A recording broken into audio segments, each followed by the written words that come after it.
کہ آج کے نوجوان کو یہ باور کروائیں کہ پاکستان کسی نے تشتری میں رکھ کے نہیں دیا. اس میں کیا غلط ہوا ہے؟ لاکھوں جانیں قربان کی گئی ہیں, عزتیں کتنی لوٹی ہیں, ہزاروں عصمتیں لٹائی گئی ہیں. اور کتابوں میں یہ باتیں لکھی ہوئی ہیں کہ ایک ماں اپنے دودھ پیتے بچے کو چھاتی سے لگائے جا رہی تھی کہ ایک ظالم سکھ نے نیزہ مارا اس بچے کے, اس کو ماں کی چھاتی سے بازو سے نکالا, چھینا اور فضا میں لہرا کے کہا یہ پاکستان کا جھنڈا ہے جو لہرا رہا ہے, اب لگاؤ نعرہ پاکستان زندہ باد. پاکستان کا مطلب کیا؟ لا الہ الا اللہ. اب لگاؤ نعرہ. اس نے یہ بات جب کہی تو اس ماں نے, وہ ماں ایسے لگے جیسے پاگل ہو گئی ہے, بچہ اس کا شہید ہو گیا. پاگلوں کی طرح وہ حرکت کرتی تھی. اب جب وہ چلتے چلتے بار بار پوچھتی پاکستان آیا, پاکستان آیا, پاکستان آیا.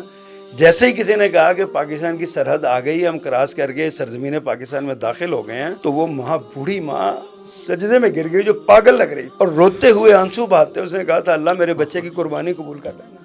ان ماؤں کو کیا جواب دیں گے ہم روزے قیامت؟